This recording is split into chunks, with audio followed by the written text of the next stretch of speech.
Halo, perkenalkan kami dari kelompok Hairil Anwar yang dimana kami akan menjelaskan sebuah perjalanan beserta karya-karya prosa yang telah diciptakan olehnya. Berikut adalah nama-nama anggota kelompok kami.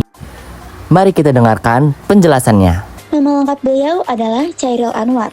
Beliau lahir di Medan pada tanggal 26 Juli 1922. Beliau meninggal di Jakarta, tepatnya pada tanggal 28 April 1949. Pada saat itu, beliau berada di usia 26 tahun.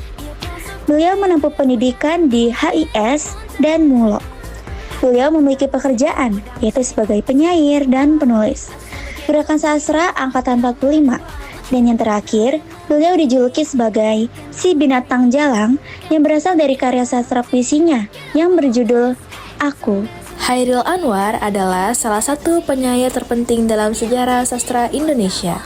Karyanya dikenal revolusioner, penuh semangat individualisme, dan membawa pembaruan dalam puisi modern. Bersama Asrul Sani dan Rifai Apin, ia dinobatkan oleh HB Yasin sebagai pelopor Angkatan 45. Selanjutnya ada karya sastra Chairil Anwar. Yang pertama ada puisi. Chairil Anwar menulis sekitar 70 puisi. Berikut beberapa puisi yang terkenal. Yang pertama, Aku, tahun 1943. Kedua, Diponegoro, tahun 1943. Ketiga, Doa, tahun 1943. Keempat, Derai-Derai Cemara, tahun 1949. Kelima, Kerawang Bekasi, tahun 1948. Keenam, Senja di Pelabuhan Kecil, tahun 1946. Ketujuh, Sia-Sia, tahun 1944. Kedelapan, Penerimaan, tahun 1949. Dan yang kesembilan, Yang Terampas dan Yang Putus, tahun 1949. Nah, ini adalah salah satu bentuk puisi yang diciptakan oleh Chairil Anwar yang berjudul Aku. Setelah dari puisi, yang kedua ada prosa dan terjemahan. Nah, cerpen yaitu kisah seorang pengemudi becak yang diterbitkan pada tahun 1946. Ada juga terjemahan karya asing seperti The Wasteland. Dan yang ketiga ada kumpulan puisi.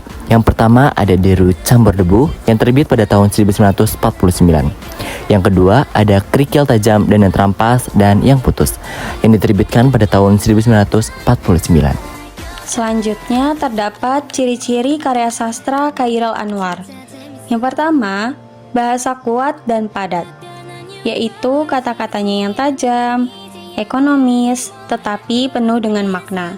Contoh, Aku mau hidup 1000 tahun lagi, terdapat pada puisi yang berjudul Aku. Yang kedua, individualisme dan pemberontakan, yaitu menggambarkan semangat melawan kemapanan. Contoh, Aku ini binatang jalang, terdapat pada puisi yang berjudul Aku. Yang ketiga, eksistensialisme, yaitu banyak puisi yang bertema kematian, hidup, dan pencarian makna. Contoh, Hidup hanya menunda kekalahan, yang terdapat pada puisi yang berjudul Derai-Derai Cemara. Ciri-ciri dari karya sastranya yang keempat yaitu penggunaan citraan kuat. Banyak menggunakan metafora dan juga simbol alam, seperti angin, malam, dan juga laut. Contohnya, angin yang berhembus menyeberang kita, dari salah satu karyanya yaitu Senja di Pelabuhan Kecil. Yang kelima, adanya pengaruh modernisme barat, terinspirasi dari penyair seperti Rainer Maria Rilke dan juga T.S. Eliot. Yang keenam, emosi intens dan juga melankolis. Banyak puisinya bernada sedih, tapi penuh tekad